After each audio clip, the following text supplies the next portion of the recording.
What's the biggest thing you miss about touring or running around playing gigs? Just the adventure. Yeah. It's just it's a lot of like hard work, and like when you like drive through the night and most of the day, and then you like load out your gear and you set it up. Yeah. Like you got this payoff of like 40-minute payoff of making it just worth it, and like even if it's a Monday, like you made it to the town, you made it Play on your ass time, off. get on stage, do it, and that's enough. Yeah, like 3 to 7 hours driving somewhere, hour loading in, waiting around to play for an hour, Hurry up and wait. hour loading out, drive to the next place 3 to 7 hours, and yeah, like exactly Either for drive like all a 30 night to or 40, end up on a 40 crack. minute payoff, which is more than worth it. But I think we talked about this too. There's kind of a network of people that like let you crash at their house and like on their couches, and it's like without them, that's I don't fun, think any of this would really ever happen.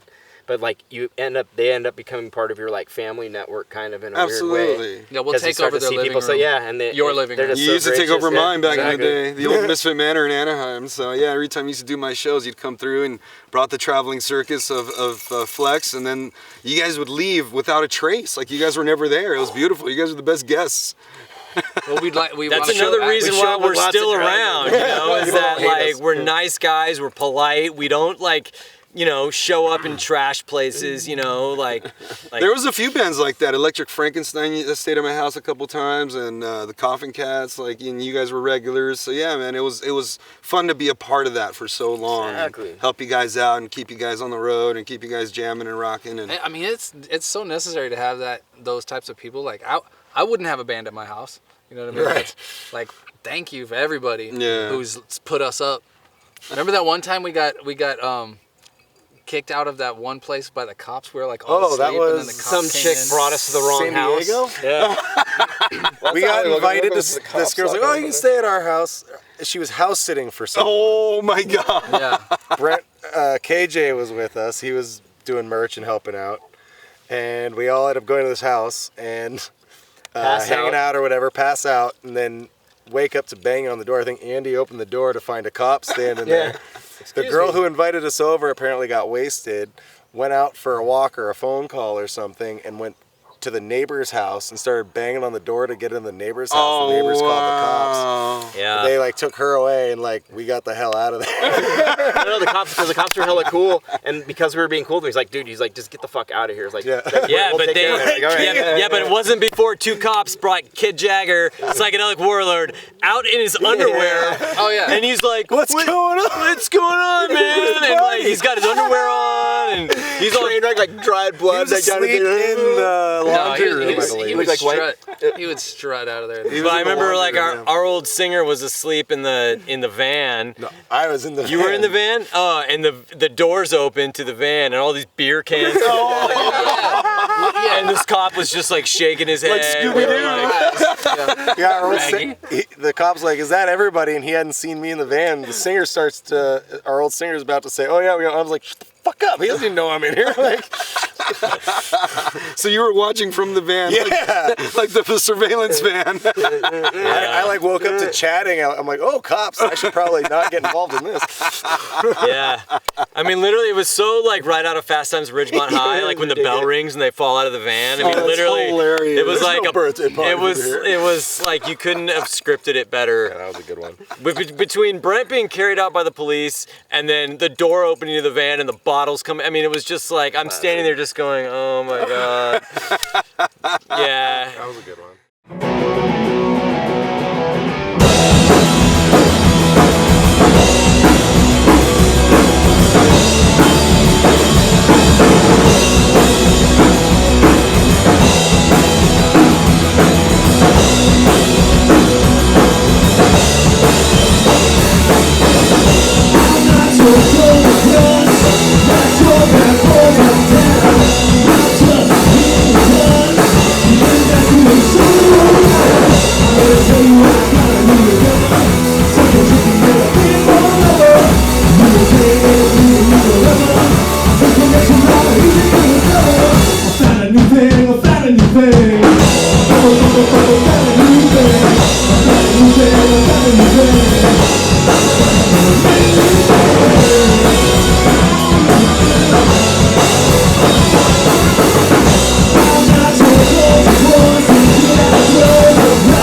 back.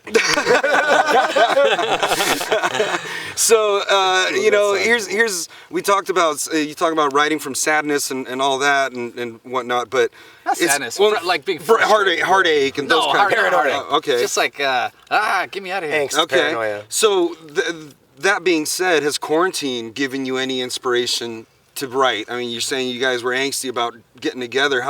I'm curious about anybody's inspiration right now. I know some people feel incredibly inspired right now, and some are just like not finding it right now. How are you guys navigating that? For me, it's hard to find right now because even if you write something, like you can't use it. You can't bring it to your buddies and be like, hey, let's hash this out. Like even if you had a cool idea, you're like, oh yeah, that's a good idea. All right. I'll get a line or two in, and then I'm out of ideas. I completely haven't. I mean, I'm focused on. I think trying to navigate this landscape right now. Yeah. I personally like I'll noodle a little bit on my guitar every now and then, but like I think really like the motivation for us is that we used to get together once or twice a week and practice and work on stuff and keep new songs flowing and keep working on stuff, and that's what keeps us motivated. So that disconnect is actually what's contributing to the me, inability. Yeah, for me, it's we can't get together and vibe off each other and work out our ideas. So for me, personally, it's just like unmotivating to not be able to see these guys on a regular basis and then not play. Yeah, you see that's what's kind of happening out there in the music scene is like you got a lot of people doing like solo live streams from home or they're trying to do some like Zoom type thing that sometimes works out, sometimes doesn't. So it's like it's interesting to see what bands are doing to try to stay connected and try to like, here I recorded this, let me slide it over to you via electronically virtual, but it's not the same, like you said. It's kind of trying to keep it fresh and then trying to be able to record it or capture it in the right way, because now it's like the whole vibe's gone to the streaming side of things, right? Yeah. So it's no longer just prepping for a show. It's now, how can we get the right room mics set up so that we can capture this shit and maybe put it up? What's our bandwidth? All of a sudden we're like IT geeks instead of like playing. What was really fun about being a part of this journey this weekend with you guys is watching you guys all kind of find your way back to each other. It was really kind of an interesting, beautiful thing. Like I'm an outsider kind of looking in. And watching you guys kind of all start kind of noodling. So one guy'd plug in and then the other guy'd plug in and they kind of start noodling and it's like this weird flirting with each other thing. And it was really magical to see that and experience that. Obviously you guys have a very strong bond and kinship, and it's been over years of everything, drama, good times, bad times, and band changes, lineup changes, all that shit, right? And not a lot of bad times. Not a lot of bad times. I'm not saying, I just mean the good with the bad and everything. Tours and everything, all the good times and craziness, right? Yeah. We cut the bad times out. That's what I miss the most is we just never fight. We always have a good time, and it's just when you're super friends with your band, that's like super rare. A lot of people will be in bands with assholes just because they're like, they gotta play music. And they're good at their instrument, and you're like, all right, I guess I'll deal with you. Yeah. And those bands are short-lived. They have like a bright fire, for 4 or 5 lightning years. in a bottle. Right. Yeah, they have 4 or 5 years, and then they're gone, and then there's this band that people always talk about, and then they might get back together for a show or two here or there for the right price. Rockstar egos, man. And it's like it's just never the same. And this last 4 and 5 months is actually like kind of almost really proven that, the fact that like we're not playing together, and like who knows when we will. I mean, we just did, but like we are like friends first at this point, even if we were like, I guess everybody's lives in different countries now, we're not going to play anymore, we'd still be friends, and we're still family. hang out we're family. and do stuff. We're family at this point. So that's the right thing. You guys are a family. You guys are a brotherhood, and I fucking love watching you guys play all the time. I've always been a super fan. Thanks, dude. And always been at the front of it, shaking my hair and shaking my ass with you guys, man. Hell so I want yeah, to appreciate you guys doing this live stream with us and kicking off the RockHard show series. So thank you guys for watching. Enjoy one more performance from Flexx Bronco. Thank you guys for coming out. Tony's back. Woo!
Yeah.